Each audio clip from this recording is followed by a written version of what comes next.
Hey Internet, it's Boyd and Matt. What's up? it's gonna be a good night tonight, Matt.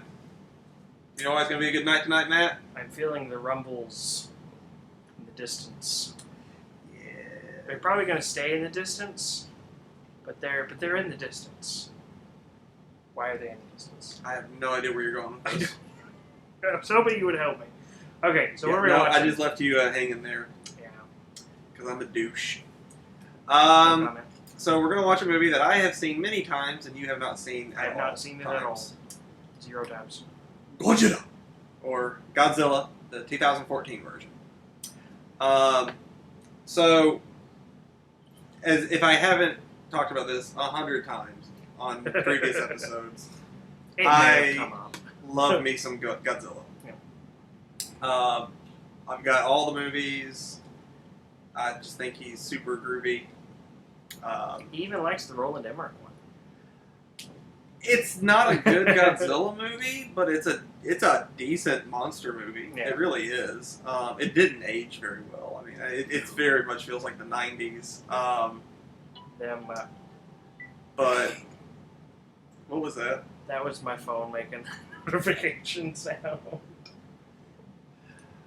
If it's not one noise, it's another. Right.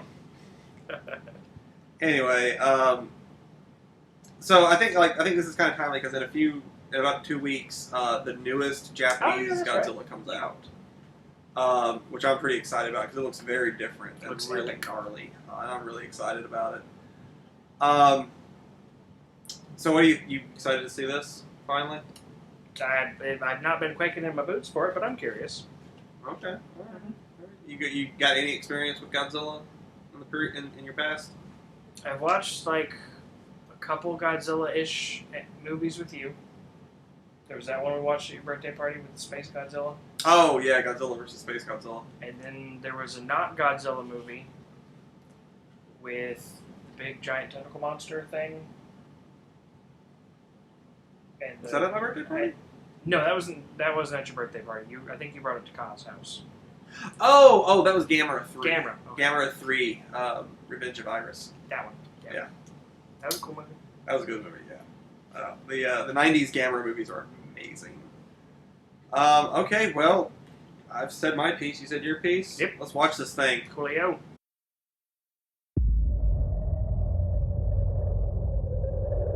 I want to talk to somebody in charge. You are not fooling anybody when you say that what happened was a natural disaster. You're lying. It was not an earthquake. It wasn't a typhoon. Because what's really happening is that you're hiding something out there.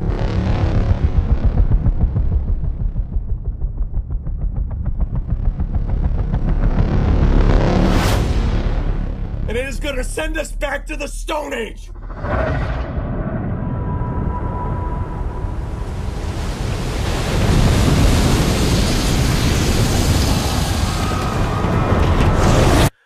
God help us all.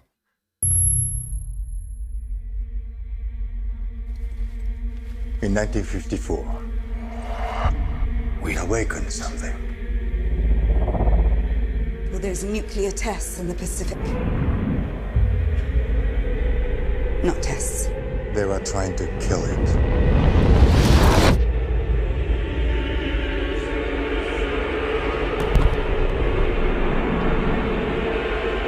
You have no idea what's coming.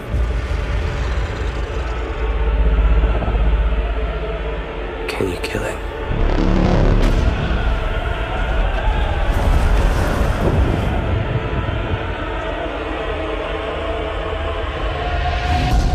The arrogance of man is thinking nature is in our control.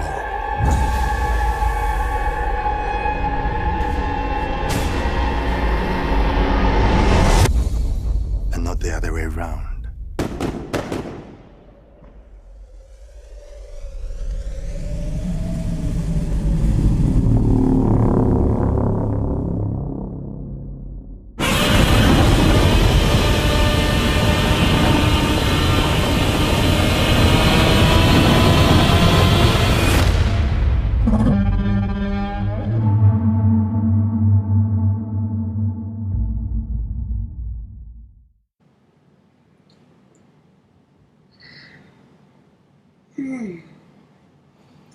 Oh, that was a boring movie. Yeah. I don't know how. Except all the parts where it kind of kicked ass and it was good. Yeah. Yeah, I enjoyed that. That was a good flick. There are a lot of criticisms of this movie, and I can see where they're coming from. They're just all not sure wrong. I agree all the way. Not a great use of your Bryan Cranston. You know. I'll say it again. Well, yeah, because after he figures out. Spoilers, by Yeah. the way. Bryan Cranston, like, I'm sure you've heard, like, this movie's 2 years old. I'm sure if you're watching this, you've heard all the things already. But he's not in the movie the entire time. No, he's 10 minutes or so in. And we get a good amount of Bryan Cranston. I'd say like 30 minutes. A third of the movie is Bryan Cranston. It's well paced, so it doesn't quite feel the length. And the thing is, like, I've said this before, I've said this many times, his point, when he dies in the movie, his story is over. Like, at this point, at that point in the movie, there wasn't much any more he could do in the movie. And honestly, by the end of the movie, I forget that he's even in the. Like, there's so much more going on. Yeah, he was such a really interesting character and well played character. And not to take away, it's Aaron Taylor Johnson, is that his name? Quicksilver? Yeah. Yeah, something like that. Kick-ass. The guy who played Quicksilver. I think he does a good job. I was invested in him. Yeah. I think that was another one of the big complaints was that he was boring. But I was like, no, he's fine. He's fine. He was a compelling enough character, I think. But it's hard to follow the Bryan Cranston act. That's probably why so many people have a problem with it, is because you lead with Bryan Cranston and then you get kick-ass. Well, the trailer does, and that was a bit of misleading from the marketing. The trailers for this movie, not only does it make you think that Bryan Cranston is the star, that he's the main character, he's going to be out through the whole movie. There were scenes in the trailer that were purposely different than in the movie. Like, in the teaser, you got the Halo jump teaser where all the military guys are jumping out of the plane. It was a great sequence. It's a great sequence, but in that movie, like, in the trailer, you get this first glimpse of Godzilla, and it's just him kind of walking through the city. Yeah. But in this one, when you go to that same scene, it's him fighting the other monster. Mm-hmm. And there's another scene in the trailer, where, like, you see, like, doors closing, and it's just, it's Godzilla's, like, scream. Again, it's the doors closing, but it's Godzilla fighting the other monster. Yeah. It's the trailers. All the trailers made this movie out to look like it was going to be a dark, scary movie, more in line with Cloverfield. Yeah. And it's not. It's I'm actually glad it's not that. It's not that. I'm glad it's not that. We don't need another Cloverfield. But the actual movie is actually more in line with early Godzilla films. Godzilla shows up, he fights the other monster, and he's the good guy. Yeah, like he's more or less. Godzilla is the good guy in this movie. Like, there's no ambiguity whatsoever. I do want to know how Ken Watanabe. I've heard like 500 different ways to pronounce his name. Yeah, but anyway, he says that Godzilla's purpose is to restore balance. I'd like to know how he knows that. Because he's the old Japanese guy. Okay. That's a power we have. Okay. Japanese guys just know. When we get older, yes. They know kaiju. Just motivations. mysticism and. Okay. Just. Oh, well, that's fine. That's fine. Well, then know that going into the movie that older Japanese men have that power. I thought everybody knew that. I didn't. I really didn't. I guess I need to watch more Godzilla movies. Yes. Everyone should watch more Godzilla movies. I tell you one thing I do really like about this movie, though maybe it could have been done a little better. The distance that they put the fights at. Like too far away or too close? Well, no, just not. You not get like a sense of not always literal distance. Just the way they accomplish scale. Like they're putting the camera at human level. Yeah, and. Well, no, I'm liking that. Okay. Because it's just upping the scale of these fights, and just these are tiny little human specks, and you're seeing Godzilla from the perspective of the tiny little human specks, and I think that really works to this movie's advantage. Now, I will say there's the monster fight in Hawaii, where they're building up. I didn't like this particular thing, but they're building up this fight, and they've got some great shots, just wonderful wides in this movie. But, so, you've got the slow build-up of this fight between Godzilla and the Muto. That's the big monster. Massive, unidentified terrestrial organism. And they're really cool. The Mutos are cool. And so you've got the build-up, and they growl at each other, and then the fight's on, and then the little kid's watching the fight on. Yeah, that's one of the big complaints. Oh, screw you, movie. It's a bummer, like, the first Yeah. time you watch it, but, like, I don't even know what, like, I kind of... I've seen this movie, but at this point, I'm just like, you know, like, it's just, it doesn't bother Well, me. there's a cleverness to it that's kind of poking at the audience that Maybe a I little kind bit, of yeah. enjoy. But at the same time, it's just all that build up and then cut away to somebody watching the fight on the news, and it's like, oh, fuck you. Pardon my language. But I really do like, though, that they put the... Yeah, Okay. there was a... The video was glitching a little bit. But anyway. But no, I really enjoyed this movie. I've been rambling, you say things. You know, I mean, it's hard for me to talk about it because, you know, again, you know, I love the movie, so, you know, what can I say? Visually, it's amazing. I thought the cinematography was great. Oh, absolutely. There are three scenes in this entire movie that I could just watch over and over and over again. Mm-hmm. The acting, I think, is great. I like Quicksilver. I do love the fact that the two main the main character, Jonathan Taylor Thomas, or whatever the fuck his name is. Yes, Jonathan Aaron Taylor Thomas. Aaron, whatever. Aaron Paul. Aaron. We'll get there eventually. He plays Quicksilver in Avengers: Age of Ultron. Mm-hmm.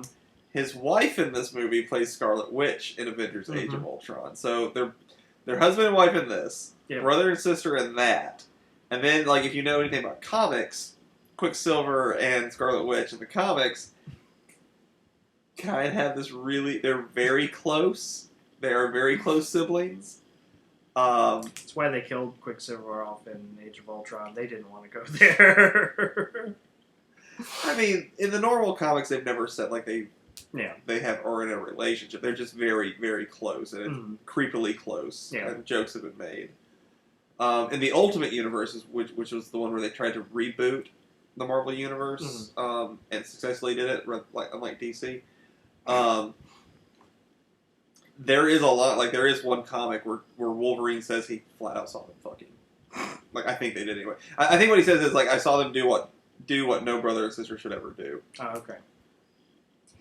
But that's Wolverine. That's Wolverine. He might be just being a jerk. That's Ultimate Wolverine. That's the thing that Wolverine does.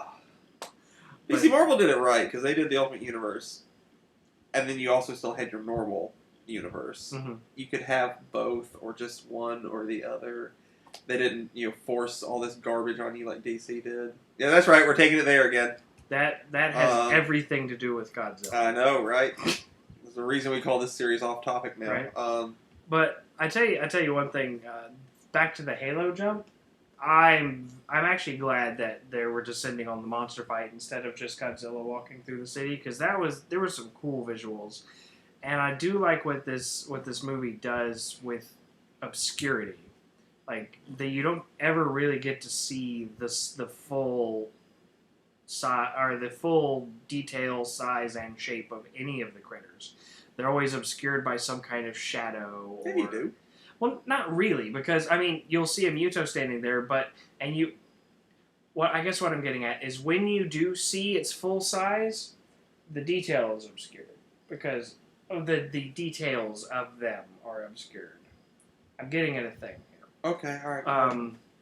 I disagree with So you. you can either put the camera closer to see just, I guess, the different cracks in the surface and just what the texture of the monster looks like. Or you can pan the camera out to see the whole monster, but lose all that textured detail. And basically, I'm going back to the size thing, how they communicate size. I like the way they did that. And with stuff like the Halo jump and them descending, you never actually see all of either monster in that. You see just sort of glimpses through the headset. or through the goggles. Goggles, yeah. And that is all really cool. Again, this movie does amazing things with scale and its visuals. Yeah, no, absolutely, it does. And I promise everything I just said made sense to me. One thing I am like getting concerned about with a lot of these monster movies though is that they're making the monsters too big. Like in this one, like I think this is probably about the max you can get. Yeah. Because this Godzilla is, if not more so, double the size of the original from 1954. Probably triple it actually at this point. At what point do they start affecting the Earth's gravity? Yeah, I mean, in the new Godzilla movie, the Shin Godzilla that's coming out here in a couple of weeks here, he's even bigger than this one. Oh. Yeah. Okay. Yeah. So, like, the original Godzilla, like, it was actually really interesting because the original Godzilla came out in 1954. He had his run of movies.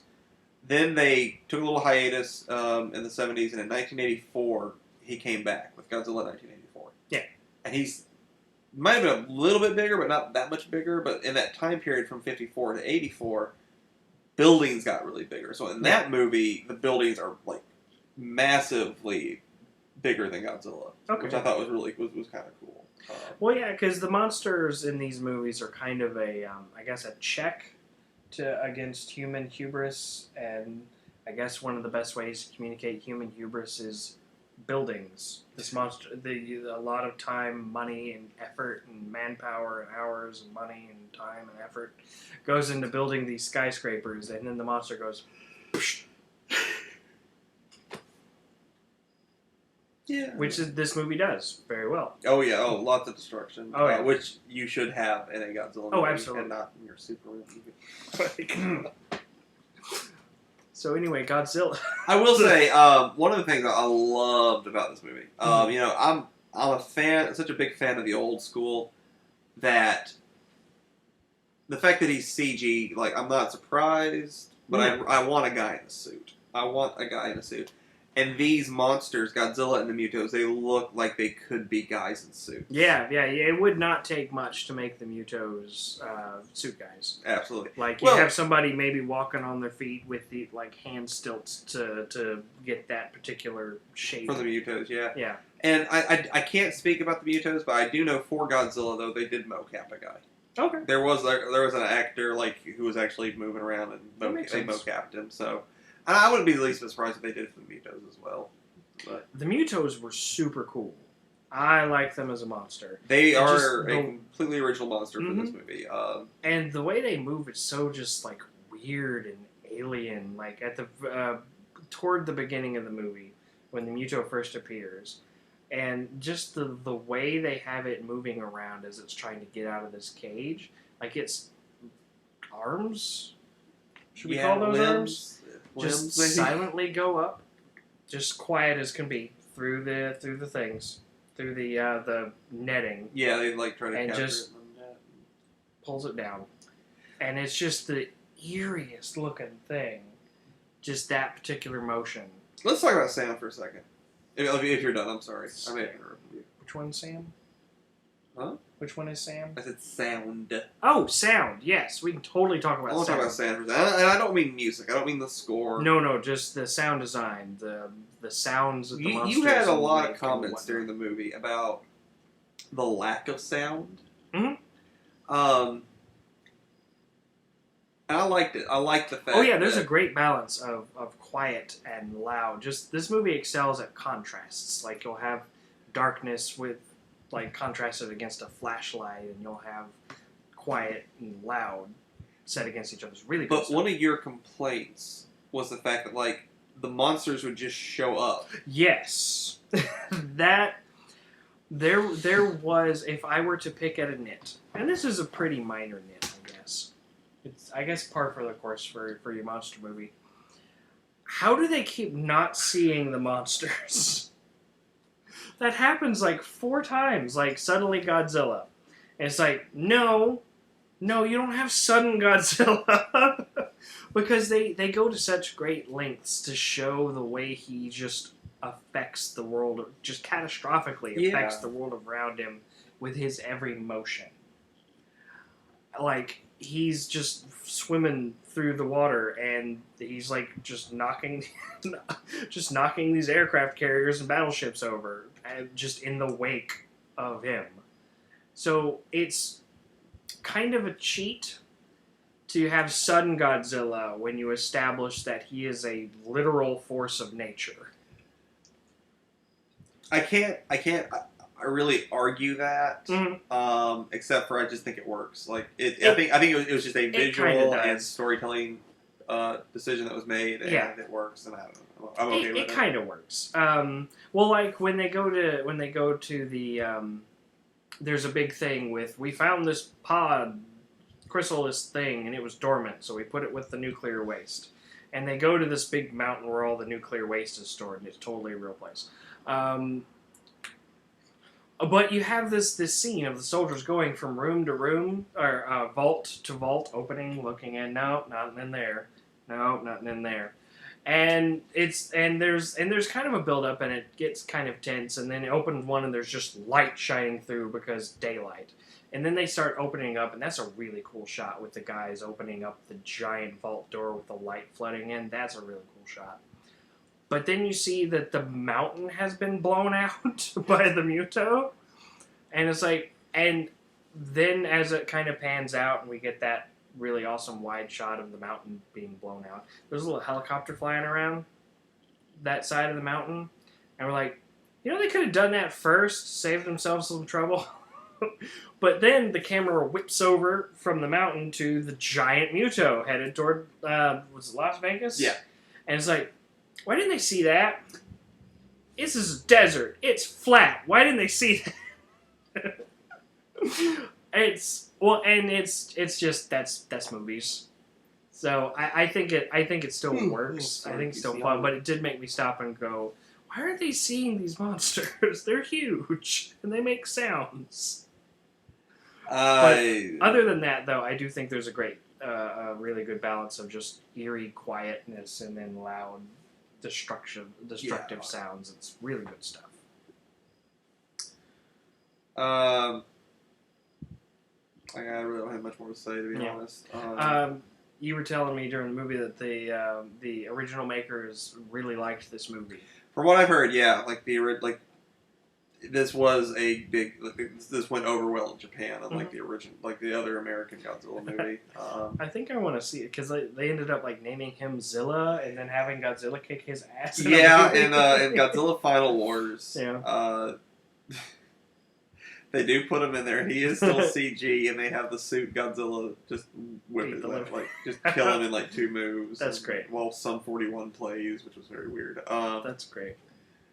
But yeah, and even in the comics now, the American Godzilla is and I love it. The American Godzilla is now a part of the Toho monster pantheon. Oh, that's cool. They just call him Zilla.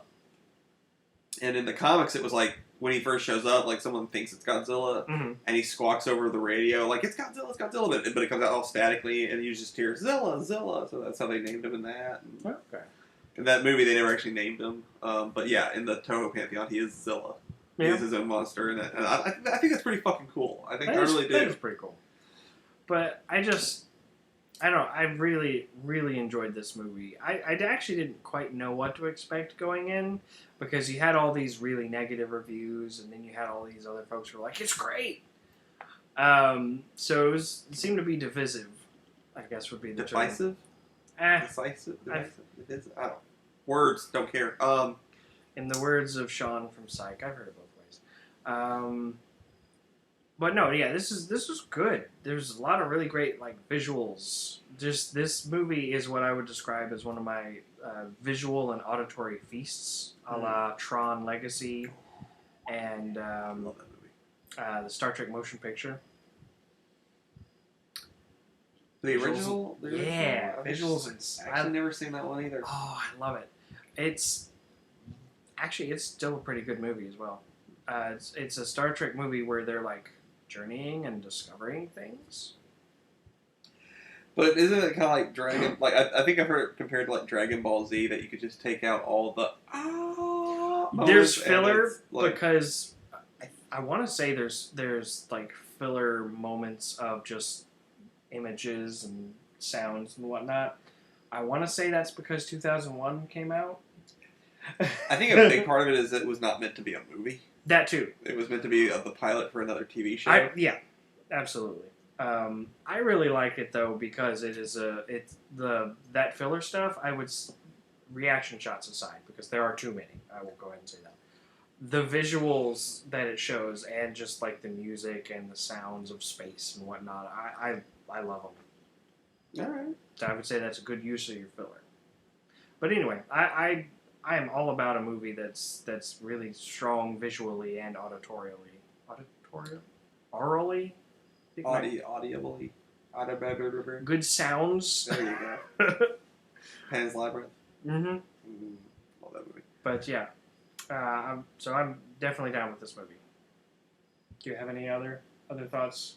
This might be a mercifully short one. Yeah, because it's a good it's a good movie. I'm also really tired, so yeah, it's like after 10. I should be it's in past bed, our right? bedtime.